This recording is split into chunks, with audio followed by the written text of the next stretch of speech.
13 से 20 की उम्र है, टेस्टोस्टेरोन हार्मोन लड़कों का उस समय बढ़ता है बहुत ज्यादा।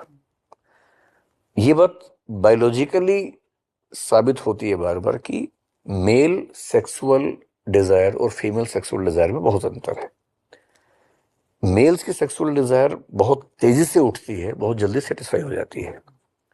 फीमेल्स की सेक्सुअल डिजायर बहुत ग्रेजुअली ऊपर उठती है और उसको शांत होने में ज्यादा समय भी लगता है। इसलिए आप देखेंगे सेक्सुअल रिलेशनशिप की शुरुआत करने में मेल्स का बिहेवियर हमेशा ज्यादा एग्रेसिव रहता है।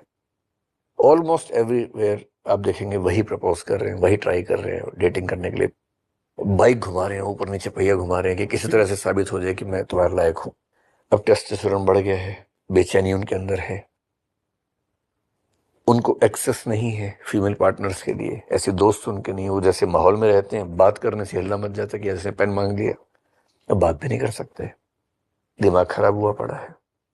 ऊपर से इंटरनेट है, पॉर्न सुबह से रात तक देख रहे हैं, इच्छाएं बढ़ती जा रही हैं और पॉर्न देख के एक लेवल ऑफ एक्सपेक्टेशन ऐसा बन गया है जो रियल लाइफ में कभी नहीं आने वाला है।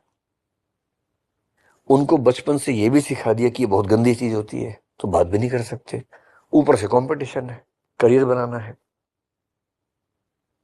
लड़के को तो बचपन से पता है कि पूरा परिवार मुझे ही पालना है और पेरेंट्स के पूरे सपने उस पर टिके हुए हैं और पेरेंट्स बार बार याद दिला रहे हैं कि बेटा मेरी रिटायरमेंट 10 साल में होने वाली है, तुम्हें ही कमाना है, इसलिए पढ़ाई में मैं खराब हो जाऊं ये ऑप्शन लड़के के पास उतना नहीं है, उसको ज्यादा स्ट्रेस है।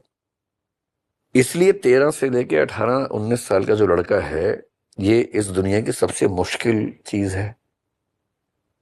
ये बच्चे बड़े विद्रोह, हमारा बेटा उस उम्र में है, एकदम घोर विद्रोही होता है कई बार। ठीक है, हम समझ रहे हैं उसके मन में क्या चीजें चल रही हैं, एकदम अकेला है, किसी से बात नहीं कर सकता। तो ये मेल लोनलीनेस दुनिया के सबसे बड़े खतरों में है और मेल लोनलीनेस के 2 फेजेस हैं। एक तो ये वाला है, इसमें वो बच्चे खुशनसीब है जिनका एक अच्छा गैंग है, वो बच्चे खुशनसीब है जिनके पास अपनी उम्र की एक बहन है और बहन से दोस्ती है जी। एक बहन होने से, उससे दोस्ती होने से आपकी बहुत सारी कुंठाएं इसलिए खत्म हो जाती हैं कि आपको आइडिया रहता है कि लड़की ऐसी होती है, आसपास है, उससे बात हो रही है, तो आपको पता है कि ऐसी होती है, बात भी आप कर पा रहे हैं। और दूसरा, मेल लोनलीनेस जनरली 40 के बाद जो आती है वो सबसे ज्यादा डेंजरस है। इसलिए आप देखेंगे हार्ट अटैक्स महिलाओं में कम होते हैं, पुरुषों में बहुत ज्यादा होते हैं।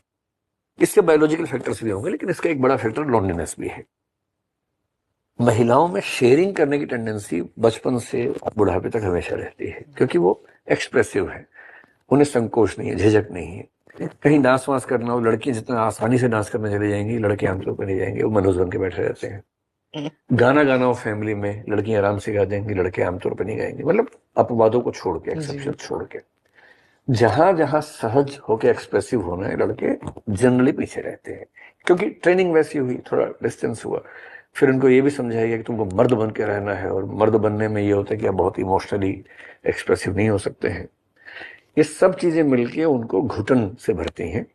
और आजकल साइकोलॉजी में ये एक टॉपिक है जो पढ़ाया जाता है कि जो मिड लाइफ क्राइसिस है, 40 के बाद का जो क्राइसिस है, स्पेशली इन द मेल्स, वो अकेलेपन का, जबकि वो विमेन के मामले में आमतौर पर नहीं, क्योंकि उनमें, जिसको आपने सिस्टरहुड कहा, आपस में रिलेशनशिप बना रहता है उनके साथ, पेरेंट्स के साथ, बच्चों के साथ।